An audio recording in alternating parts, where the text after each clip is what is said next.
Meanings of the Quran Volume 7. Surah 13 Surah Ar-Raid, Chapter 13. By Allama Parwez. Translated in English by Dr. Ejaz Rasool. Audiobook made by Abid Hussain. 2 Surah Ar-Raid, Chapter 13. Take a look through previous volumes of the meanings of the Quran and you will see that the Quran has related details about the harnessing of nature with great frequency and repetition. From this there were two objectives in view. Firstly, man in his age of infancy had accorded a divine status to the manifestations of nature, and declaring these to be being gods and goddesses, he worshipped them. These beliefs were also deeply rooted among the Arabs, 53:19-27. Repudiating these beliefs of man, which were based on ignorance, the Quran stated that these forces of nature do not possess divine power, these are all busy in the fulfillment of the program defined by Allah, hence, are not themselves gods. Secondly, these forces are busy in action according to defined laws. The potential to understand them has been placed within man, and whichever nation acquires knowledge of these laws will harness these forces. As a result, Adam will become deserving of prostration by the Malaika. See the meanings of the Quran, Volume 2, Chapter 1. Ar-Raid, thundering of the clouds, is also included among these Malaika. As previously stated, it has been quoted in a hadith as well that Ar-Raid is a Malik within the Malaika. It is possible that the surah has been given the name Ar-Raid in view of this significance. The word Ar-Raid appears in verse 13:12, in this surah and also in verse 2:19, of Surah Al-Baqarah. Although knowledge of the sciences has been referred to at various places in different parts of the meanings of the Quran, this subject is dealt with in detail at the end of Surah Al-Araf in Volume 6, which can be referred to again. Keeping these explanations in mind, there will be no requirement therefore for a detailed explanation about whatever arises in the current Surah, Ar-Raid, regarding the manifestations of the forces of nature. At that point we will move on after quoting only a reference. The first verse of the surah is the proclamation of Allah all-knowing, all-wise, and all-nourishing is that these are the verses of the Book of Allah, the Quran, i.e. the laws of that divine code which are sent down to you via wahi from your Rabb, and which is absolutely based on haqq, but despite this most people do not accept Iman in its truth. 13:1. Immediately following this there is reference to the system of the universe. This is from that Allah who has suspended such gigantic stellar bodies in the heights of the heavens. And as you can witness, there are no columns supporting these, it is solely His law of gravity on the basis of which these are established, because the central control of authority is in the hands of Allah. In the same way He is holding the sun, the moon, and everything in the chains of His law. Each one of them is continuing to follow its orbit for a specified time. In this way the all-encompassing law of this Allah manages affairs, Yodabir ul-Amr, in the external universe. That same Allah explains clearly and explicitly that law of His according to which man should live his life so that you can gain certainty of this fact that you, too, have to face this same law, you cannot escape it and run away anywhere. 13:2.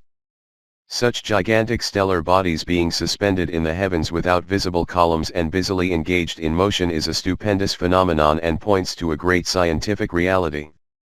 Your eyes may be searching for these columns on the support of which these stellar bodies are anchored. The Quran states that these columns exist but are not visible, you cannot see them. This column is a force of mutual attraction of gravity due to which these stellar bodies are suspended, but this gravitational force is an imperceptible and invisible entity. These same words have also appeared in verse 31:10. The other point worthy of attention is that all these manifestations of nature are in motion for a defined term. From this it is evident that this universe was neither in existence forever before, because it is a creation, nor is it forevermore. 31:29. By stating Yodabir ul-Amr, directed via Amr, this fact has been made clear that this system of the universe is not functioning automatically like a machine, its creator is behind it, and it is in action according to his planning. After this, the fundamental point has been expressed in the following words so that you become assured that you have to meet your Rabb. The reason for explaining this is to make it plain that the Quran is not a book of science in which there is mention of the process of laws and the manifestation of nature, and no more than this. It is declared that the purpose of this book is to take you towards a great objective. And that objective is this, that in the same way in which the system of nature manifests its conclusions according to a code of laws, the deeds of man himself also establish their outcomes according to Allah's law of requital. By mentioning the laws of nature, the aim is to draw our attention towards the law of requital. An analysis has been carried out in the meanings of the Quran, Volume 2, about the mutual connection between the system of nature and the law of requital. The initiation of this law is from the system of Rabu'iyat, which is spread throughout the whole of the universe. Just consider how his law of Rabu'iyat is functioning in the universe. He has spread it out. Mada al-ard. Despite the earth being round. In this way, so that you can inhabit it easily, and made mountains in it, and initiated the system of rivers from them, and produced varieties of pears of every fruit in it, and defined such a procedure, rotation of the earth, that through this the darkness of night covers the light of day. How many great signs of the harmony of our law are in these matters for those people who reflect and reason. Then also reflect on this, that various parts of the land are contiguous to each other, but in these, some have gardens of grapes, some have fields, in some places there are date palms. Some among these sprout from one root and then separate, and some grow independently from their own separate roots. All these are irrigated by the same water, but fruits of different trees are different in their properties, one has a certain property while another has some other property. In this way, each one has a distinctiveness over another. For those who use intellect and reason, there are great signs about our system of Rabu'iyat in these matters also. 13:3-4. Different trees grow from one earth only, their soil is the same, they are irrigated by the same type of water, but despite this, their fruits are different. This difference in fruits is due to a difference in the seed. Whatever kind of seed it is, the same will be the fruit. Similarly, the fruits of human life are also in accordance with those deeds which are committed by man. Whatever the kinds of deeds of someone, his life will be of the same kind. Furthermore, Mada al-ard is stated here, i.e., despite the earth being round, it has been spread out in such a way that human beings live on it and crops also grow on it for their nourishment. At another place it is stated that it is rotating, taking you along with it. 31:10. This is that rotation which, apart from other matters, is the cause for the alternation in night and day. There are also signs in this whole system of a supreme purpose, but these signs can only be seen by those who make use of their intellect and reasoning. The greatest sign among these signs is that from such a seed in which no glimpse of any life is visible, a fluttering plant emerges, which having obtained nourishment becomes a fully fledged tree and becomes laden with fruit. From this we can relate it to the life of the hereafter of man. Despite such numerous signs of the law of creation and nourishment of Allah, O man, if you wish to hear something strange, then these people say that when we become dust through decomposition, then will we be reborn in a new form? The fact is that these people, who think that the life of a human being is only this physical life, there is nothing beyond it, deny the law of creation and Rabu'iyat of Allah, because the very meaning of Rabu'iyat is to cause something to reach to the final point of its completion, and the last point of completion of a human being is not his death.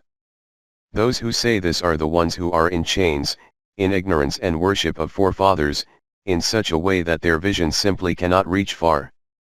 They simply cannot make use of broader perception and wider knowledge. By denying the expanses of life, these people do not harm anyone else. Instead, by burning their own pastures of the future in this manner, they make a heap of ashes in such a way that no possibility of development remains in these. 13:5. Here, the denial of the life of the hereafter is declared to be the equivalent of denial of the law of Rabu'iyat of Allah. At numerous places in the Quran, imbuing fresh life to the dead land is declared to be the working of the law of Rabu'iyat. 30:19. This same law of Rabi'ah operates in connection with the new life of man, 35:9. The process of death and new life also continues in the life of nations in this world, as well as in the life of the hereafter. Regarding this struggle in worldly life, it is stated, the consequence of this same short-sightedness of theirs is that, rather than waiting for the pleasant and beautiful results of your endeavors to manifest before them, they demand from you that the destruction which you warn them about, to bring it on quickly. They have no knowledge of this, that prior to them such accounts of the destruction of nations have passed by which have become fables in the world. In this connection, the law of your Rabb is that despite the inequities and injustices of people, a respite is to be kept between the deed and its outcome, so that during this time period those people who, giving up the wrong path, adopt the right one, they become protected from the impending destruction. But those people who do not take advantage of this respite period are destroyed. The fact is this, that the law of requital of Allah happens to be very severe in pursuing deeds. 13:6. One uniqueness of Quranic teaching is also that by removing the wishful thinking of the human mind habituated to the allurement of magic and miracles, it has imprinted on it the importance and application of the law of cause and effect. Whatever spectacular innovations of human civilization and culture dazzle our eyes today, these are all owed to this Quranic revolution. This was that same revolution which the Arab mindset of the era of ignorance was not accepting easily. Rasulullah was teaching them about the law, and they would demand miracles. These people who do not accept the truth of this code of laws do not, in fact, understand the significance of the law. This is why they object that why does this messenger not show any visible miracle? Whereas your task is only to make them aware of this law of Allah, that if you remain on the wrong path, then its consequence will be nothing but destruction and ruin. Then there also is another thing, that if your message had only been for these people, then the matter may have been different. But you have been sent as a guide for every, present and future, peoples, hence, your responsibility is only this, that you present the universal immutable laws of Allah which are beyond the limits of time and space, and by reflecting and reasoning in them every nation can gain guidance. 13:7. The last sentence in this verse, a guide for all people, is evidence of Rasulullah being the last Nabi. The guidance presented by Rasulullah, which is both complete and preserved, is for every nation. Hence, there is no need for another Nabi by any nation. In verse 13:6, it is stated that there is a respite between a deed and the appearance of its tangible outcome, i.e., the seed of a deed bears fruit after passing through various stages. This has been elaborated through various examples. The Quran states, what has been noted above about an interval between a deed and its consequence, a glaring example of this is before them, how the interval between the conception of a child and its birth is inevitable. All this takes place according to Allah's knowledge, who knows what is within the abdomen of a female, and what things in the uterus keep decreasing and what things keep increasing. Furthermore, which child reaches to its completion, and which one does not reach to its completion. This all takes place according to those scales which have been defined by Allah, indahu bi'miqdarin. According to the scales of that Allah who knows what the existing condition is of something, and through what stages it is going to pass through in the future, which ones of its potentials have been manifested and which are still concealed. His law is possessor of great powers and is established at the most high point, such an exalted point where the hand of no one can reach it to make any kind of change and alteration in it. It is beyond the reach of everyone. 13:8-9. At the end of verse 13:8, it is stated indahu bi'miqdarin, with him in due proportion, from which an important point becomes elaborated. The question which arises is that, regarding those matters about which Allah declares that their knowledge is with Allah, does this mean that knowledge of these is solely with Allah and not with anyone else, or can man also acquire knowledge about them? A discussion about this has been carried out in the Meanings of the Quran, Volume 5, in which it is professed that knowledge can be obtained by man, too, about those matters regarding which Allah has established laws. but man cannot gain knowledge of those matters which are not under any physical laws. In verse 13:8, when it was stated that this all takes place according to those scales, this meant those matters about which laws have been established. In relation to the manifested and hidden matters of the universe, refer to the meanings of the Quran, Volume 2. As has been affirmed already, the aim from whatever has been said in the Quran about the laws of nature and the manifestations of the universe is not that the Quran is a textbook of the sciences. It is a code for the guidance of man, hence, the purpose from these matters is to present evidence in support of these laws which have a connection with human life. After discussing the laws of nature in the above verses, the Quran states, "The sight of his law is so refined that if anyone among you hides something or manifests it, or some person walks around openly in daylight or in the darkness of night, moves around doing something or other, all are the same to him." 13:10. Regarding the securing of human deeds, explanations have appeared at numerous places in the Quran. In the above verses it is stated that Allah has knowledge about every deed of man. In the first part of the next verse, it is as if the practical process of preserving these deeds has been described. For the functioning of his law of requital, there are such forces appointed in front and behind every person which, by chasing every deed of his, make it reach its outcome, 82:10-13. And every deed of man becomes preserved and must always produce its result. 13:11.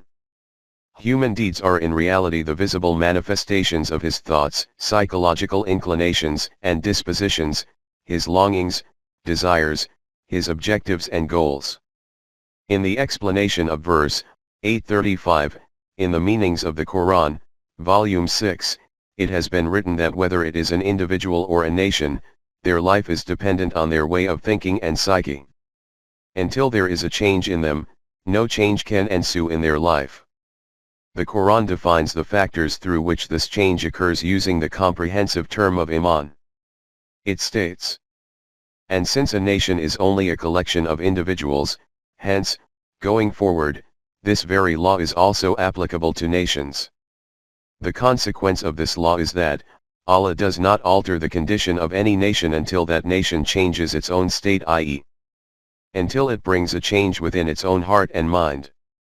13:11. Hence, the way in which this is an established principle that whatever bounties of life are available to some nation, they are not snatched from it while it has the ability to retain these within itself. 853, in the same way, this is also an immutable law that when destruction comes to a nation as a consequence of its deeds, then no one can halt it, nor there can be any helper and supporter of this nation. But if it returns to the law of Allah, then it can be helped. 13:11. When destruction reaches a nation due to transformations in their psyche, no one can halt it. But Allah does not allow man to become hopeless. He states that except that nation which has lost the ability to transform their psyche, there is the possibility of an alteration in circumstances for it. The latter part of the verse, 13:11, directs the vision towards the hope of obtaining life once more, and then, again from an example from the displays of the universe for this assured reality is made to be understood. The Quran states, "In this despairing condition resulting from destructions, in order to assess the state of hope resulting from a return to the divine law, reflect again on the universe, and see how in one event hope and despair come mixed together. You see that lightning sparks and as a consequence fear and dread is created, but together with it clouds laden with rain appear gathered together which are full of messages of benefits for you. The thunder of these clouds. Indeed, all the forces of the universe trembling in themselves due to fear of the law of Allah, remain busy in performing their own duties, so that his rububiyyat becomes clearly apparent to each individual witnessing this in such a way that words of appreciation appear on their lips spontaneously. 1:1. As far as the destructions by lightning are concerned, they fall on those who make their abode in its path and wish to become destroyed themselves. And all this takes place according to the law of Mashiach of Allah. These people, despite these living evidences, dispute with you concerning the divine law, and do not understand that whatever the law of Allah is doing in the universe, how very strict it also is in holding to account in the human world. 13:12-13. But this peace and tranquility, these prosperities and successes, are not achieved by sitting around and by merely reciting verbally, O Allah, O Allah. For this it is essential to follow the laws of that Allah, by disobeying whose laws destructions descend. Hence, the nation that desires that its endeavors produce constructive results should obey his laws, because every desire to produce a constructive result is connected to his law. By rejecting his law, for those people who desire to produce constructive results via someone else's law, this desire and effort of theirs will go to waste.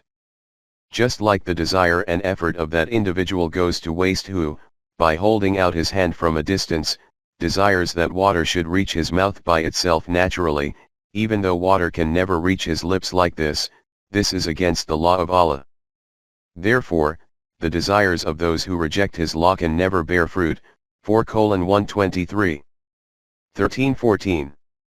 In this regard, see also the topics of dua, supplication, and jannat, paradise.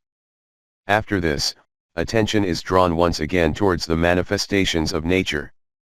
The Quran states, "These people who reject our law, do they not see that, whoever is in the highs and lows of the heavens, they are willingly or unwillingly are bowing their head in acceptance before our law." 3:83, 41:11.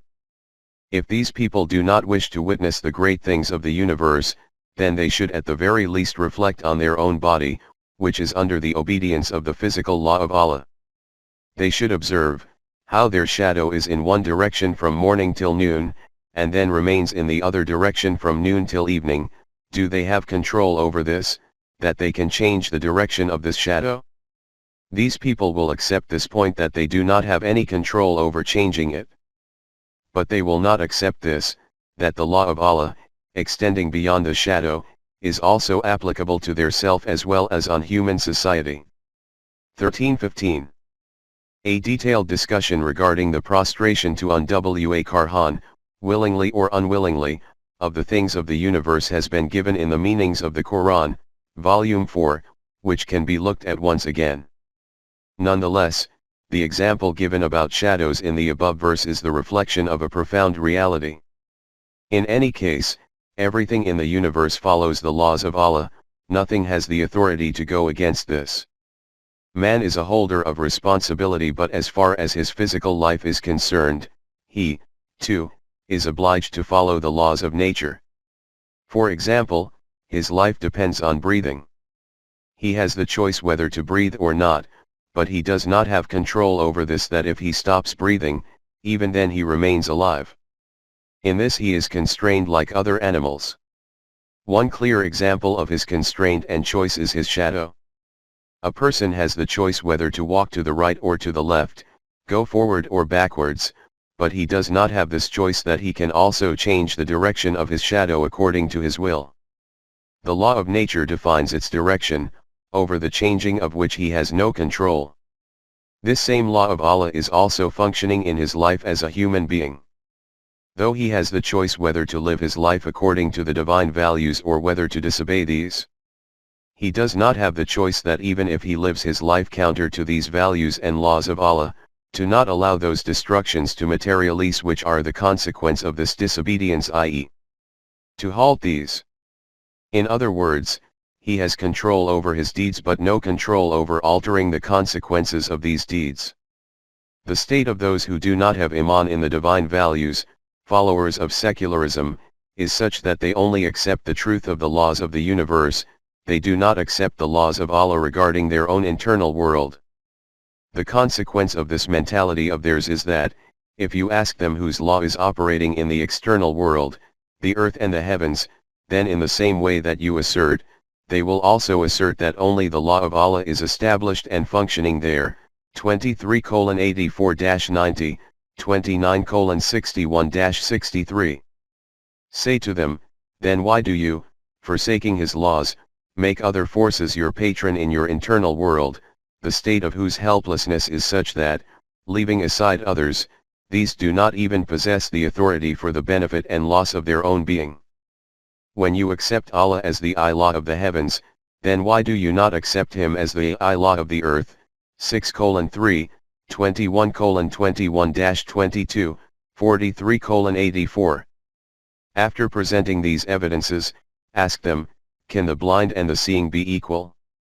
Or is it possible that darkness and light can become identical? 35:19. Or ask them that those entities which they assign as partners in the functioning of Allah, have they produced any creation like Allah's creation, and whether the creation of both matches with the other, due to which they have arrived at this conclusion that Allah is not one but that there are others like him. Announce to them that this belief of theirs is batil. Allah alone is the creator of everything. He is unparalleled and unique, and the sole possessor of all powers and supreme over everything. 13:16. By reflecting on the verses which have been quoted above in the elucidation of verse 13:16, the facts will become ever clearer. This is the reason why the Quran does not recognize it as being iman for every individual to accept Allah according to his own individual concept. It accepts only that iman as being iman billah, which is based on that Allah whose concept is presented by the Quran. A detailed discussion regarding this is available in the Meanings of the Quran, Volume 1. In the universe, together with good there is also evil, i.e., together with constructive forces there are also destructive forces. By not having the correct meaning of these problems of life before him, man not only becomes a victim of misconceptions, rather he becomes misguided. Among them one important problem is that of good and evil. The conundrum which emerges because of this is known in the language of philosophy as St. Thomas's enigma. That conundrum is this, that if evil is a creation by God and remains functioning because of his will, then God is not an absolute good. If it remains functioning against the will of God, then God is not omnipotent. This conundrum arises due to not understanding the true meaning of good and evil. In the universe the process of evolution is continuous and abiding.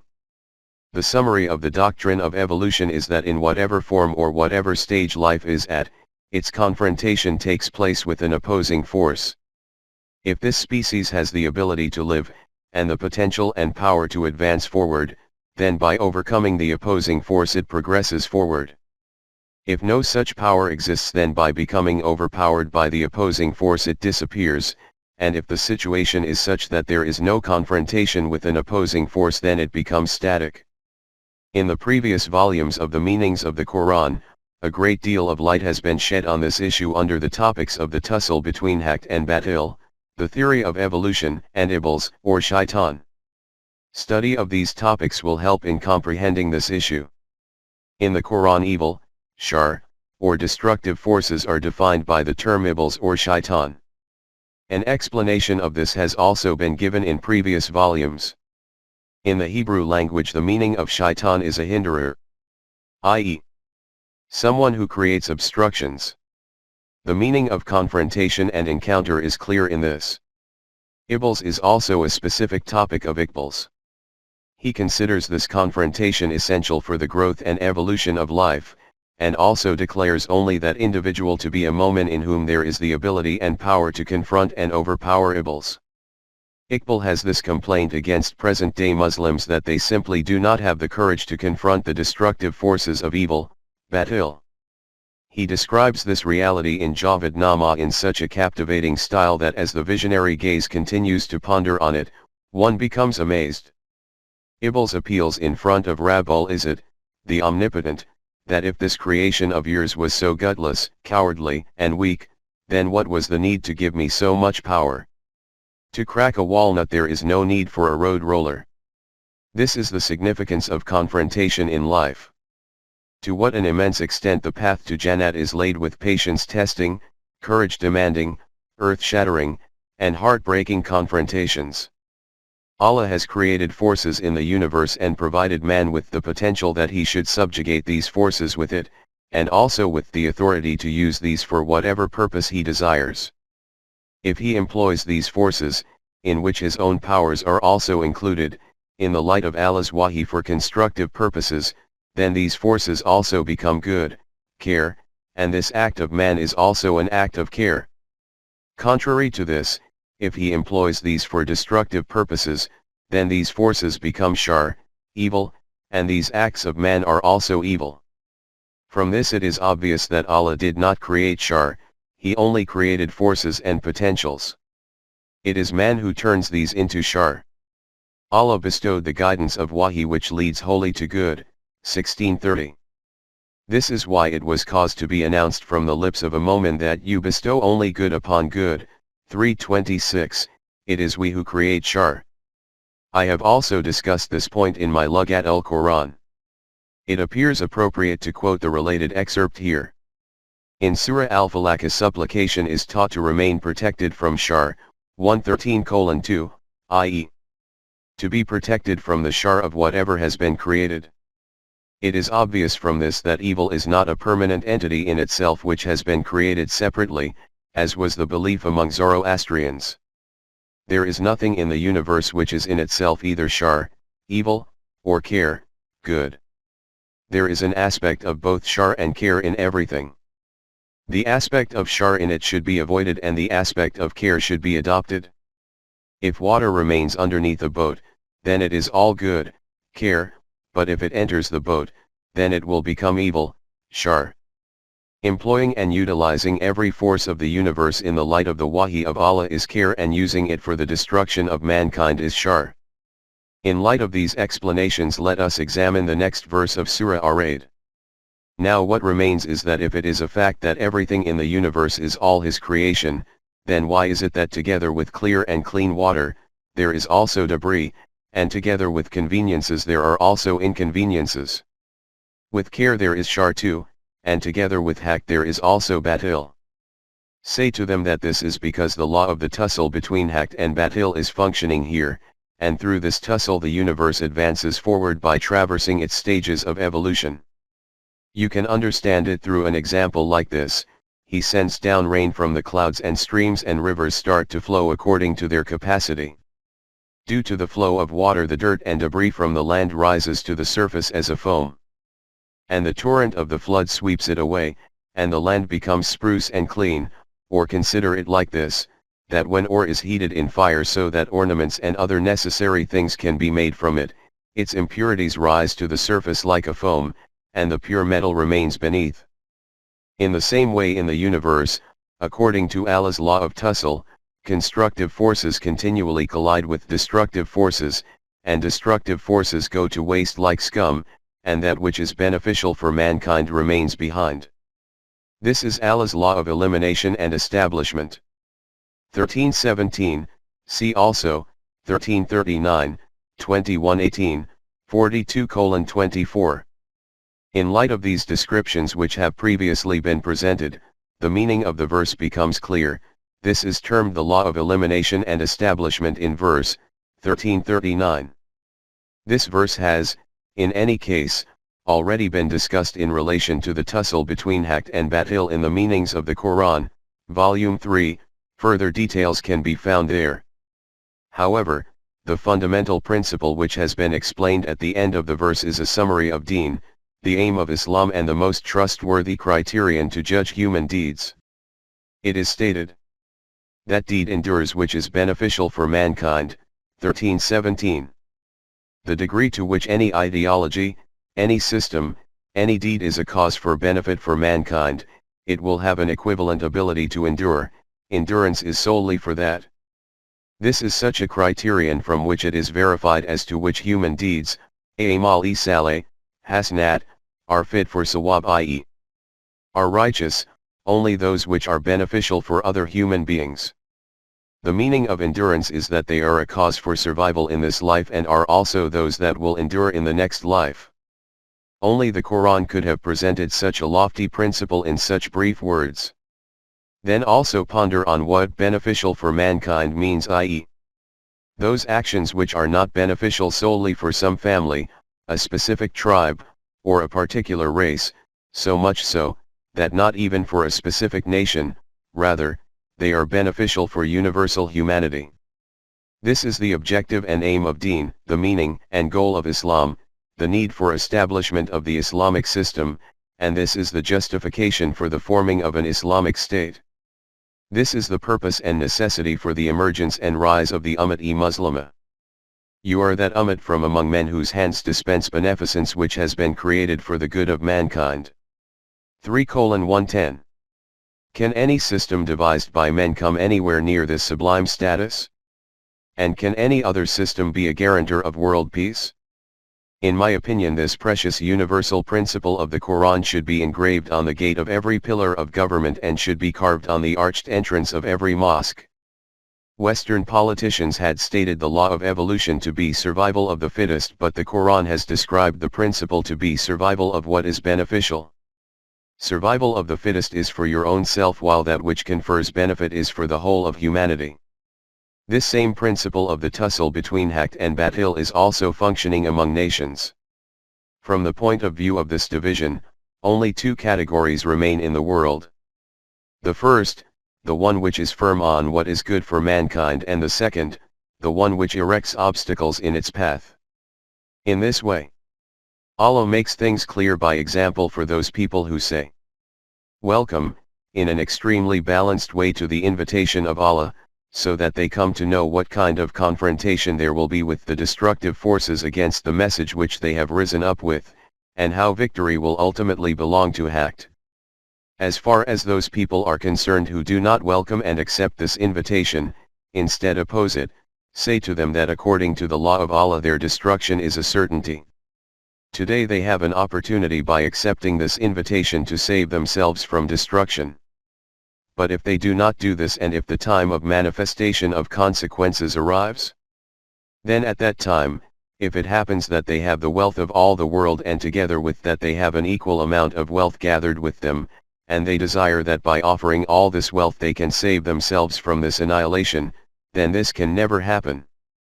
At that juncture, the accountability of their deeds will be very severe against them, and their abode will be a hell of destructions. And it is indeed a very dreadful destination. 13:18. These two categories can never be equal. Just think, that there is one individual who has conviction that whatever has been sent to you from your Rabb is haqq, and the other one is he who is completely blind regarding this reality. Can these two ever be equal?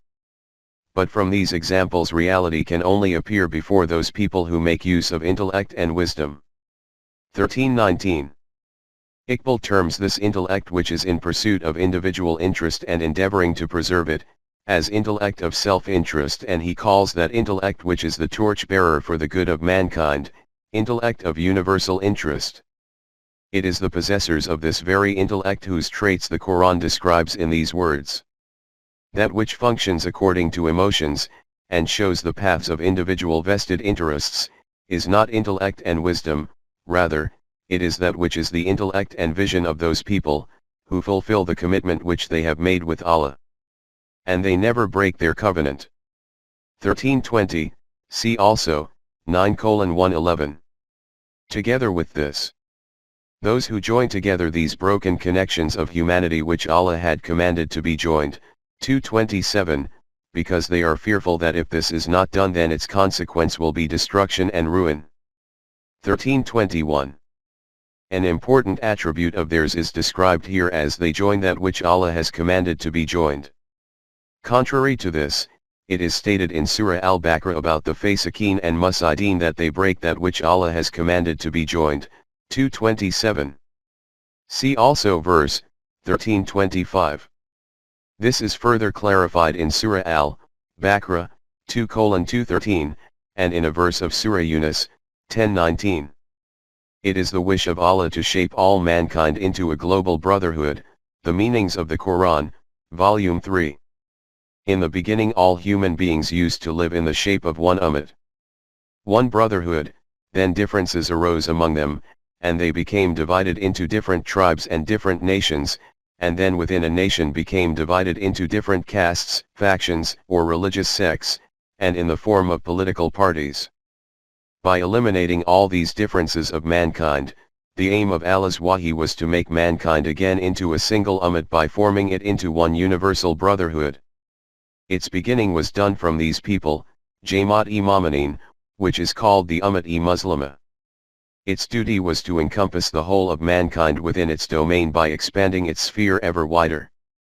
This was the ultimate aim of Islam and the purpose of Deen. But what did this ummah do? Instead of eliminating the differences of mankind and shaping it into one global brotherhood, it became divided itself into separate nations, sects, factions, and parties, and imposed that hell on themselves in which non-Muslims were living their life. The Quran has declared sectarianism as being shirk, so how can those people who themselves are ailing from shirk be the flag bearers of the unity of humanity? Please remember, Islam is the name of joining the relationships of humanity, not that of breaking them. Without regard for color, race, language, or nation, to shape only one universal human brotherhood with the same iman. From this, man will be able to rid himself of this hell in which he is gravely trapped. But the nations of the world will not be prepared to give up their partisan vested interests easily. For this there will be the need for persistent endeavors on the path of which great patience testing stages will come. Therefore this journey will be demanding of great strength and determination. If the Muslims of today want to fulfill this wish of Allah, then first of all they will have to eliminate their own religious sectarianism and become one united ummah themselves. Then, by joining Muslim countries and nations together in this relationship of the Quran, the rope of Allah, to create unity in an Ummah-e-Muslimah. After this will come the stage of the unity of universal mankind. The practical program for this, the establishment of the system of Salat, and the system of Rabi'ah Bayat. Those who, for the achievement of this supreme objective which their Rabb has defined for them, remain persistently active with strength and fortitude and shape the system of Salat. And whatever means of nourishment are provided to them, whether these are latent potentials or tangible means of sustenance, they use it for the welfare of mankind, according to need, secretly or openly, and in this way, remove the imbalances of the society through their balanced conduct. These are those people whose end is extremely pleasant. 1322, see also, 11:114, 28:54. The question which arises here is that the ummah which is being asked to initiate this program has hundreds of faults. Firstly, the rectification of these is essential.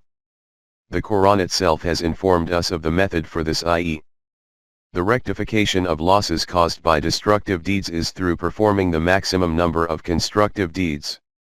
This is a supreme principle. Its meaning can also be understood through the topic of tawbah, but an even clearer explanation is from the verse of Surah Hud, 11:114, where it is stated that hasanat flush away negative deeds. Compensation for wrong actions is through good deeds. This principle holds the status of a foundation not only for individuals but for the reformation of a society. These are the people whose end is extremely pleasant. These are those very people for whom the end is very good in this abode, worldly life, i.e., a paradisiacal society in which they will enter, they, and also their parents, wives, and children, provided their deeds are righteous, as a result of which they have qualified for this life. And they will have malaika descending on them from all directions, 41:30, who will bring these glad tidings that for you there is every kind of peace and security. This is because you confronted difficulties with fortitude and resoluteness. Hence, look how pleasant is the conclusion of your life after this struggle. 13:23-24. Here, this point needs attention, that the relatives of the inhabitants of paradise, parents, wives, children, will not enter paradise on the basis of merely being relatives. For this, the condition is that their deeds are righteous. According to the law of requital, kinship with even the highest authority cannot be of benefit.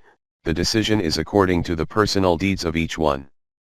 Note in Surah Hud that every messenger began his invitation with this declaration: I do not ask for any remuneration for my message. 11:51.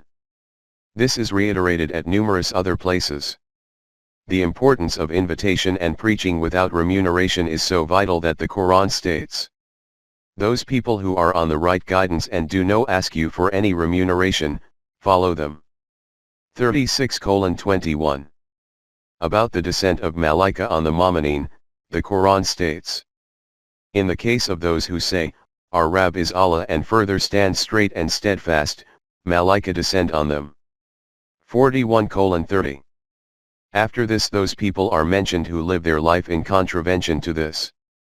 Contrary to this, there are those people who break this covenant which they had firmly made with Allah and break into pieces those relationships of humanity which they were instructed to join, 13:21-27, and in this way keep creating imbalances and chaos in the world. These people become deprived of the bounties of life and their end is perdition. 13:25. Since this is the opposite of the former way of life, hence, there is no need to describe it further. This is the general style of the Quran, that it clarifies its aim by comparing the opposite, and this technique is very eloquent. It is stated above that for those people who live their life in opposition to the program of Mashiach, their end is ruinous. From this, the question which ordinarily comes to mind is the general observation that these people are very prosperous and successful, and live a life of luxury and opulence. What is the cause for this? Remember, the means of sustenance in the world is obtained according to the law of Allah. Whoever wishes to have plenty, and makes an effort for it, he will get plenty. Whoever wishes just enough, will get enough. This is all according to the physical law of Allah. The one who puts a greater effort into his pastures, his crop is better. 17:18-21. What we have stated here is that those who sever the relationships of humanity, their end is ruin. These are the people who think that life is only this worldly life. There is nothing after this, hence, they declare the benefits of this life as their objective, and remain engrossed in this, and do not understand that if the future of man, the life of the hereafter, remains dark, then the prosperity of this life holds no status at all. 13:26, see also, 2:200-201. The Quran presents its claims through reason and evidence and demands that these should be reflected upon in the light of knowledge and vision, and that its truth should be evaluated on the basis of this criterion. But the childlike human mind, and the majority of humanity is still living a life in its infancy, is habituated to magic and supernatural manifestations. Hence, in reply to the invitations from the Anbiya have kept on demanding miracles. This is also what happened during the era of Rasool. The addressees demanded miracles, and declining this, the conveyor of Wahi informed them what the reason was for this refusal and reticence. This has already been discussed in the Sura a few pages back under verse 13:7. Here, this objection has once again been presented before us. Now let us return to that same objection which has been mentioned earlier, 13:7, i.e., these people who have no iman in the truth of this code of life say, why has this messenger not received any tangible sign, miracle, from his Rabb? Say to them that the law of Allah is that it has been left to the choice and intent of man whether to go on the right or the wrong path. Therefore, whoever wishes to tread on the wrong path, the law of Allah will allow him to tread on the wrong path. It will not forcibly turn him away from that path and bring him to the right path. And whichever individual approaches the right path, the law of Allah will allow him to walk on the right path. This is the reason that the invitation to Allah is presented through reason and evidence, so that every individual accepts it with the full satisfaction of his heart. There is no kind of compulsion on him, neither physical nor psychological. 13:27. Through the belief of taqdeer man obtains a false sense of complacency. When this belief becomes inherently established that whatever happens is because of the will of Allah and that whatever Allah does, there is good in it for us. It is another matter that we may not comprehend this, however, we should, nonetheless, remain contented with it. Man gains false satisfaction due to these beliefs, but by eliminating this kind of deception of the self, the Quran informs us how true contentment can be achieved. Only this is the law of Allah, due to which conviction of the heart and mind can be achieved, and without this kind of conviction the question of Iman does not even arise. Iman is only theirs who accept the truth willingly with the full conviction of their heart and mind. Here again, true contentment of the heart can be achieved through that law of Allah, dhikr, which has been noted above, i.e., that there should be no kind of coercion over the choice and intent of man, and he should acknowledge truth willingly. 1328. The meaning of the word dhikr has been explained in detail in previous volumes. In a nutshell, it means that keeping the commands and laws of the Quran before us when making decisions on matters confronting us, and acting in accordance with them, is called dhikr Allah. It is extremely important to make this meaning of dhikr widespread because tasawwuf, mysticism, has accorded it such inaccurate meanings which are contrary to the truth and basis of Islam. Support for whatever we have said is provided in the very next verse itself of the Quran. It is stated, "Those people who accept Iman in this way, and then do such works according to the program defined by Allah, due to which the potentials of their self become awakened, and the disorganized affairs of humanity become resolved, tuba, for them there are all kinds of prosperities and a very balanced and beautiful abode of nourishment." 1329. The root of the word tuba is tyb, which means very pleasing, perpetual prosperity and a life of tranquility, an abundance of pleasures both of this world and the hereafter.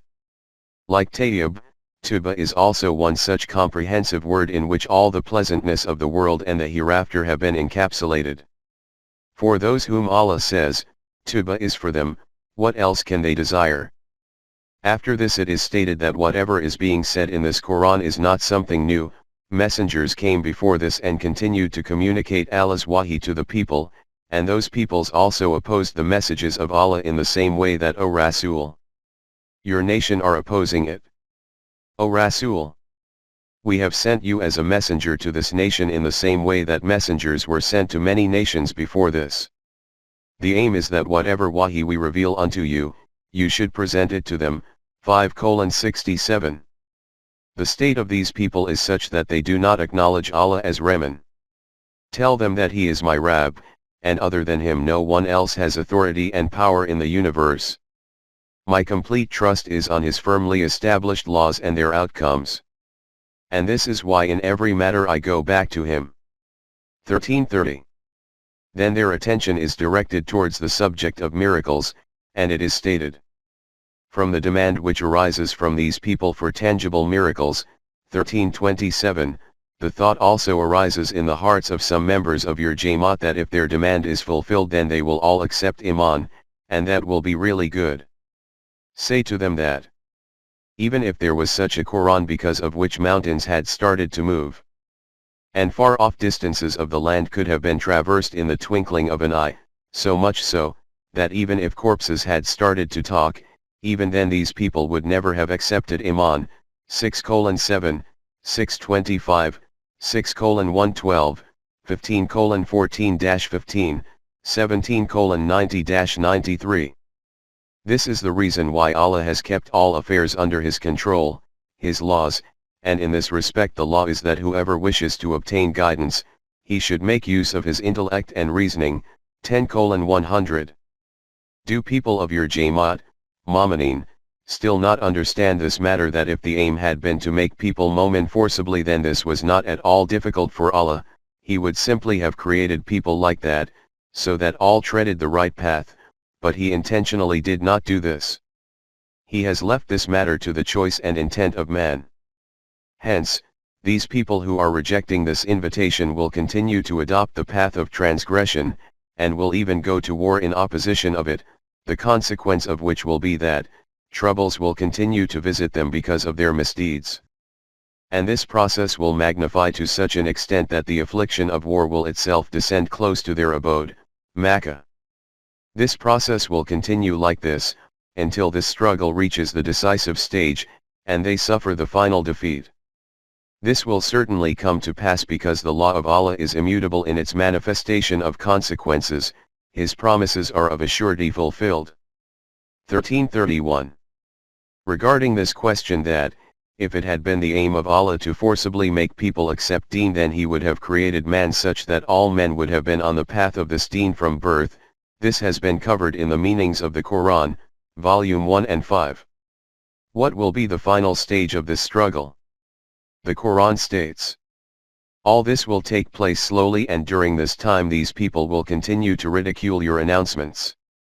But you should not lose heart at this.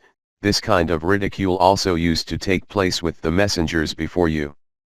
Those people also received a period of respite according to our law of requital, but when, despite this, they did not divert from their wrong path, they then became seized.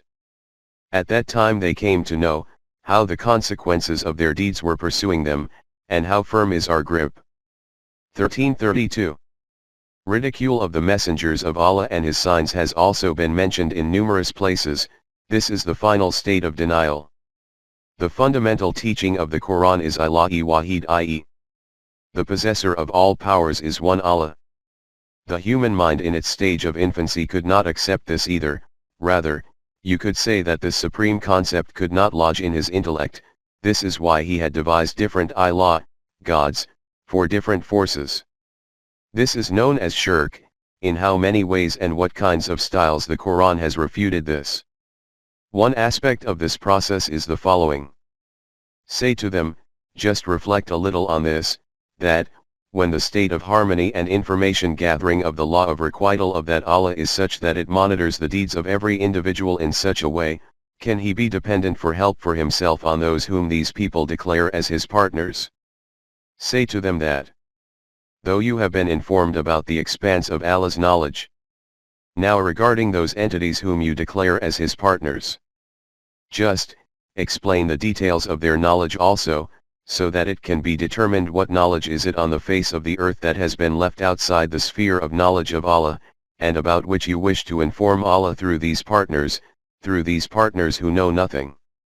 Or is it that you have never delved into the depth of these matters and pondered, only superficially, repeated whatever is heard? The truth is that these people have no evidence of the truth of their claim.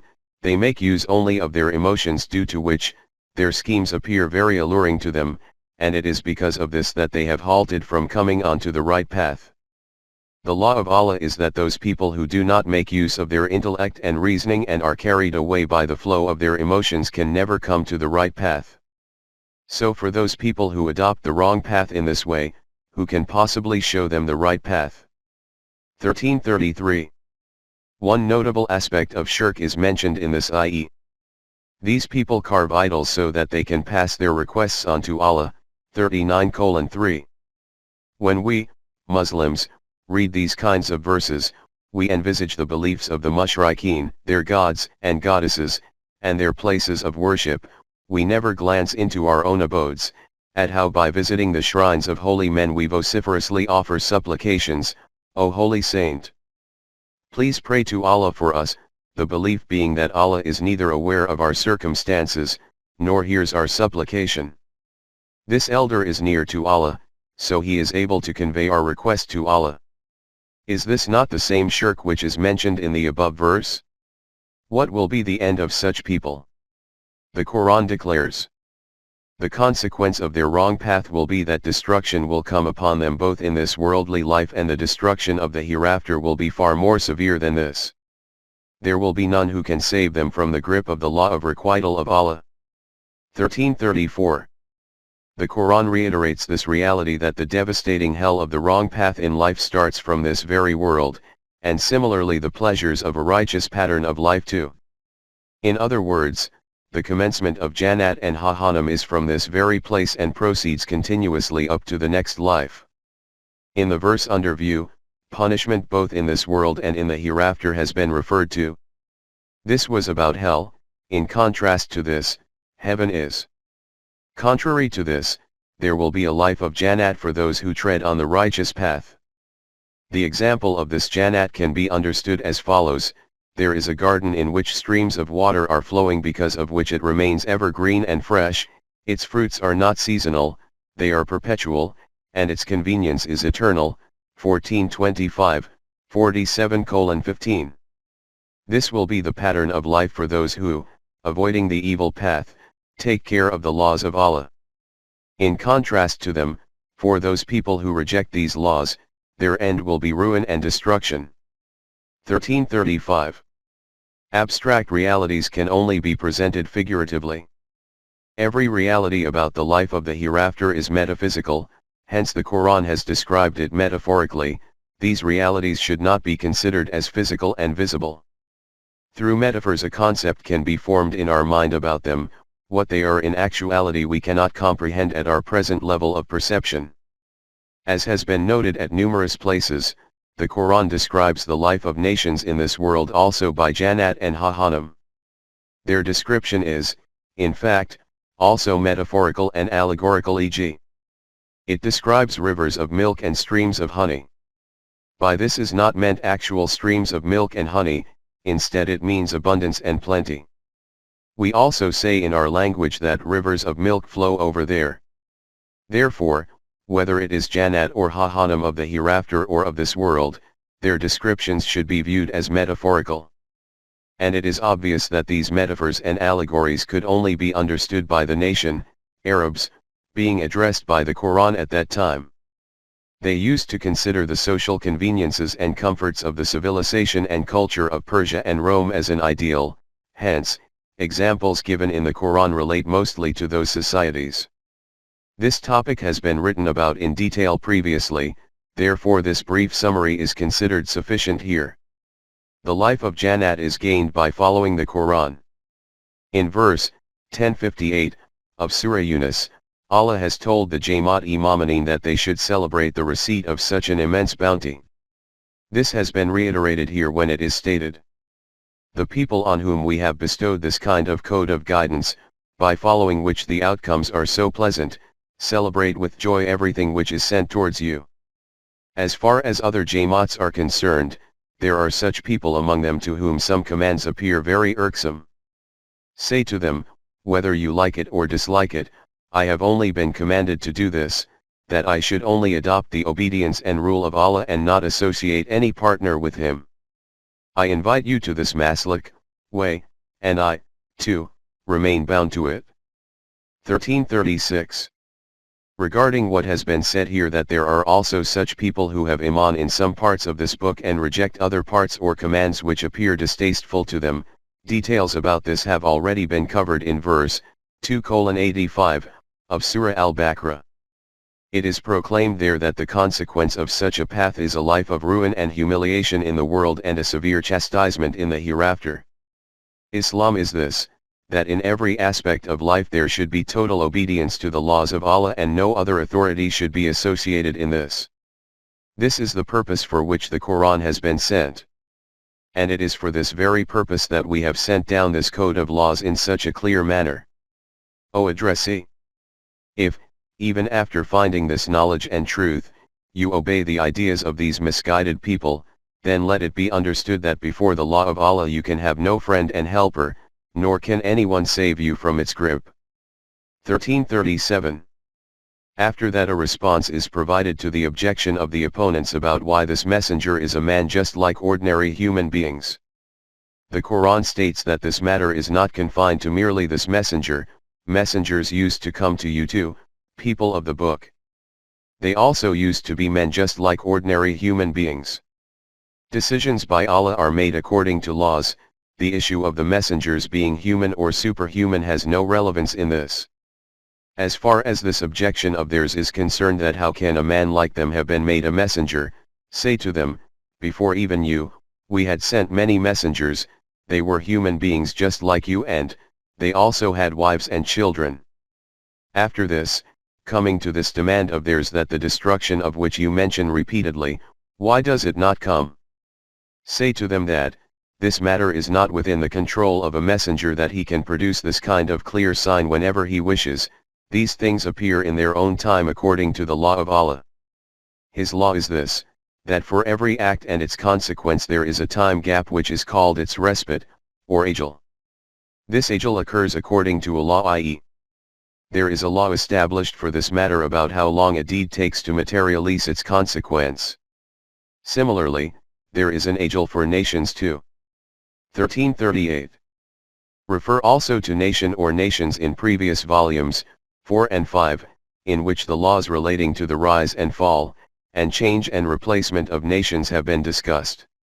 This is also called the law of elimination and establishment.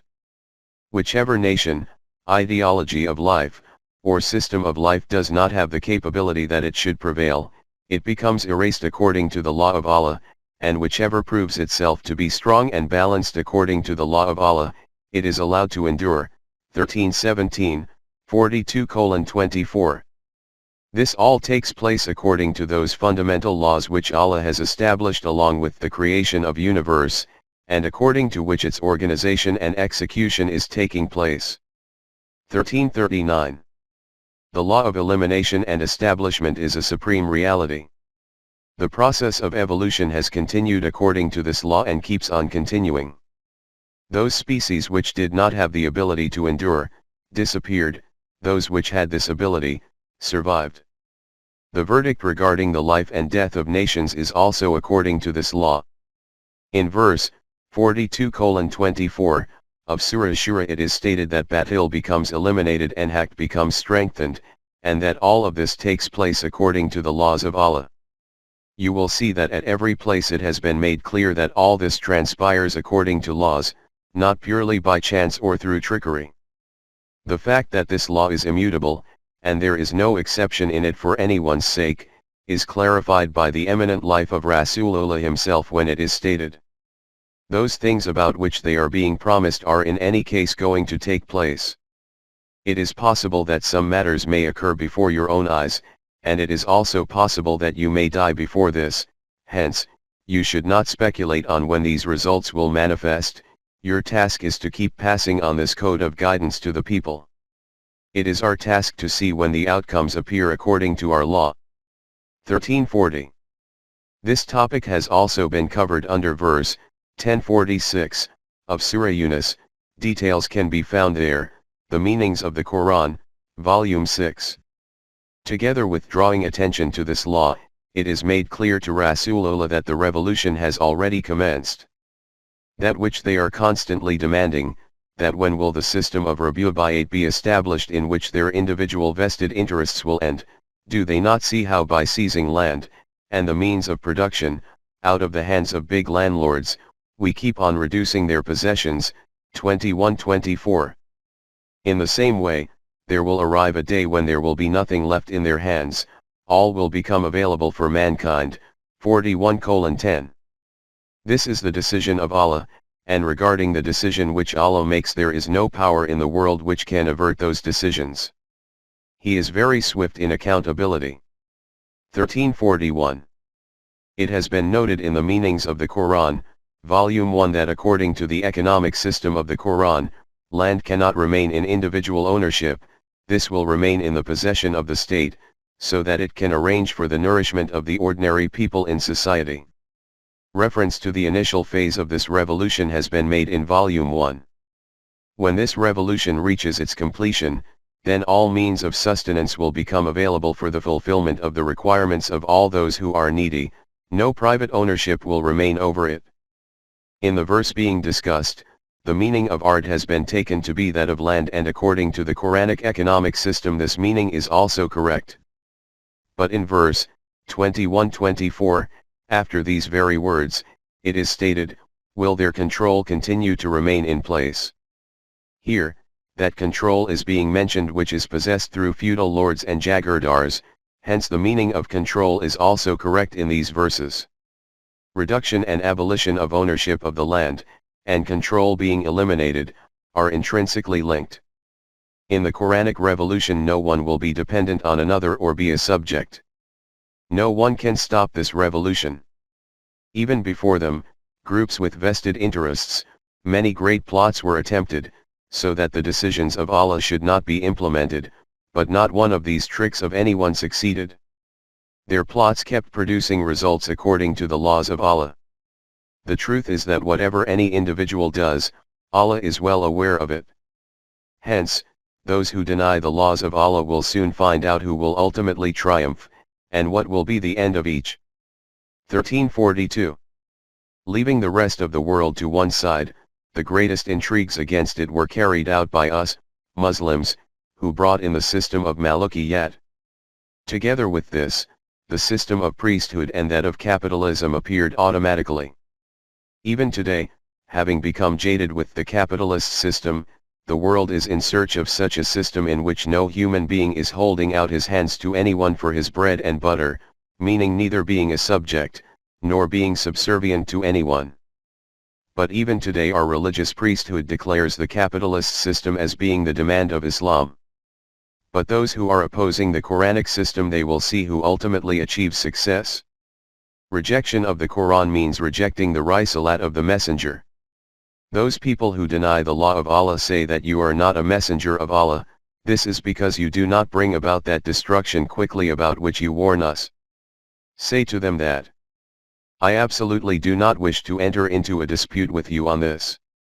The decision which will become manifest between you and me according to the law of Allah will be sufficient as an evidence of my truthfulness, or of the evidence of that person who is acquainted with the law of Allah, and so can understand whether whatever I present is the law of Allah or is invented by me. 1343. Perhaps you may not be aware that among our ulama, scholars, there is no ilm, ul-kitab, knowledge of the book. They are taught dozens of subjects, but the Quran is not part of their syllabus. In the final year the tafsir of Surah Al-Baqarah is taught as a matter of sacredness, and that is it. Only he will be able to bring about the Quranic revolution who has knowledge of the book.